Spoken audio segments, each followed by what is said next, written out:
Mr Kipling, the brand, has been around for a long time within the cake category, and he's notorious for the likes of the Cherry Bakewell, the French Fancy, the Angel Slice, which we know our consumers absolutely love. They're the iconic brands within the portfolio that we have. And more recently, we're trying to modernise the brand, hence why we've launched into the free-from category.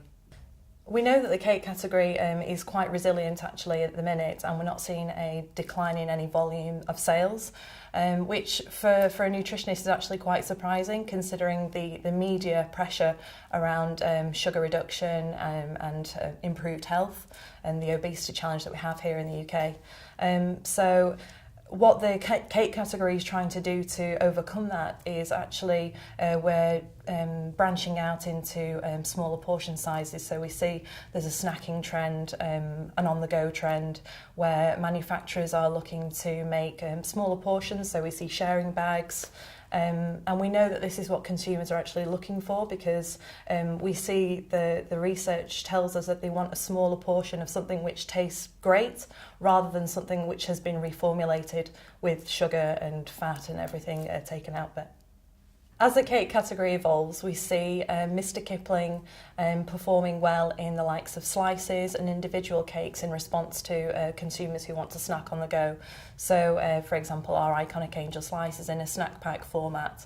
Another thing which Mr Kipling has done is launch into the free-from category. So we've launched 3 loaf cakes because we're tapping into this loaf cake and sharing trend, which we see consumers embracing. And we've also launched a twin pack mini Cherry Bakewell. So not only is that tapping into the on-the-go occasion in a smaller format size, but it's also tapping into the iconic flavour of Cherry Bakewell, which we know consumers love. The cakes that we've launched into the free-from category are all gluten-free. So these are co-manufactured with a third-party supplier of ours. And I think it's appropriate for Mr Kipling to be able to launch into this category because there's a lot of brand trust for Mr Kipling. So people really believe that he can do it. And I think that's very important for the gluten-free and free-from category actually.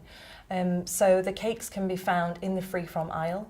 And they're exclusive to Tesco for the first 12 months within launch, and we'll be looking to roll that out to the wider retail place after 12 months.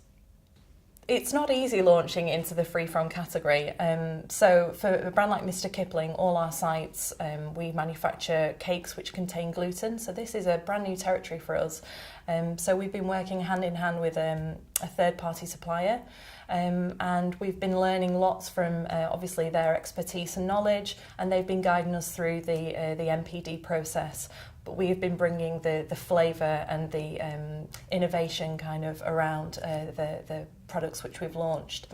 A potential challenge which Mr Kipling could face within the gluten-free cakes is the health halo, which is associated with free-from and gluten-free. So I guess we just need to be as responsible as possible when it comes to launching cakes within the free-from category. So we include front of pack traffic light labelling to ensure that consumers still consume these products as part of a healthy, balanced diet. Whilst we know that the majority of consumers actually do consume these products as part of a lifestyle choice rather than it being something which is a diagnosed allergy or intolerance. The future for Mr Kipling in free-from is quite vast, and we see a massive opportunity for us to expand into different flavours and format variants. And in particular, seasonal is actually a massive opportunity for us within cake. So we could look to potentially launch something like a gluten-free mince pie, which we know our consumers would actually really appreciate.